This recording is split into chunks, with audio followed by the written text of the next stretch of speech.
曉欣邨坐向及四周環境。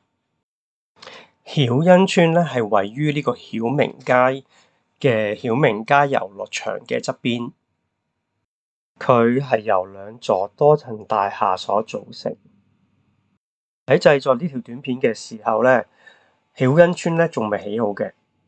喺高空照片度睇到，曉欣邨除咗2座住宅大廈之外咧，仲有1座咧服務設施大樓。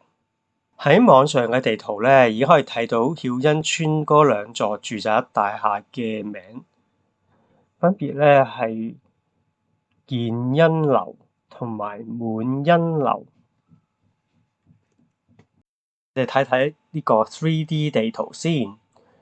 咁咧，我個地圖都好 update 喎，已經2座大廈咧都起得好高啦，應該好快咧就會平頂噶啦。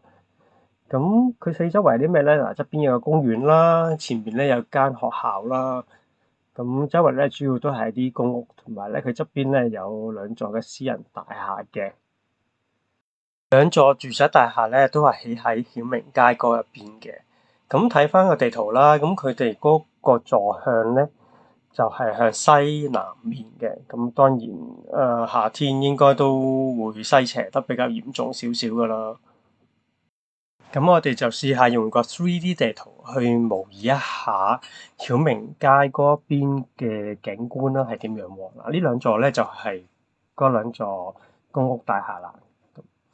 咁啊，不過都好難控制嘅呢個地圖，其實係。咁啊，撳 Control，然後咧就用 mouse 去轉咧就可以睇到啦。咁喺前邊咧就係翠屏村啦，應該係。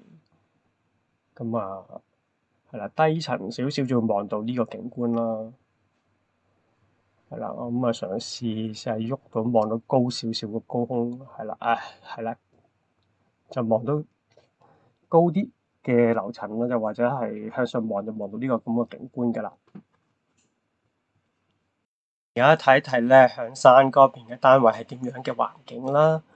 咁向山嗰邊咧就係向東北面嘅，其實偏向東啦。其實咧係向偏東嘅位置，咁朝頭早咧就可以咧有太陽曬到衫啦，咁但係又冇西斜。不過可惜後邊咧係山坡嚟嘅，咁只可以咧望到後邊嘅秀茂坪啦。層嘅單位咧可能只可以望到後面安達臣道住宅區嘅大廈。用個 3D 地圖去模擬一下嗰個景觀啦。嗱，前面呢2座咧就係曉欣邨啦。咁咧後邊咧就係望到秀茂坪啦，就係呢個咁嘅景啦。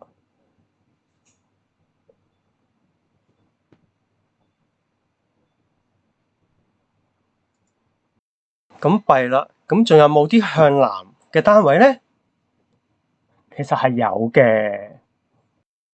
以我觀察咧，每一座樓都有一個咁嘅單位嘅噃。首先咧就係建欣樓，建欣樓咧近馬路邊嗰度咧有個咁嘅向南嘅單位啦。而滿欣樓咧喺山邊嗰邊咧有個單位係向住呢個曉明街遊樂場嘅，係向東南面嘅。咁我哋都去用呢個 3D 地圖去睇一睇。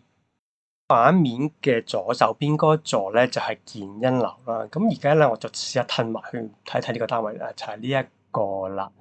咁呢個單位咧應該就係向南嘅。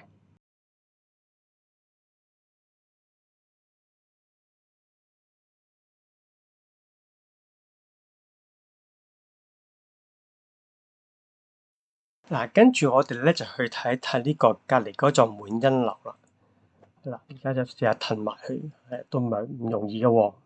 係啦，就係見到啦。嗱，下邊有個兩個網球場啦，咁就係咧呢度突出嚟少少，呢度埋啲，就係呢度啦。嗱，就係呢一個單位啦，佢應該向東南面嘅。嗱，呢個只係我個估算啫，大家咧到時要實測下喎。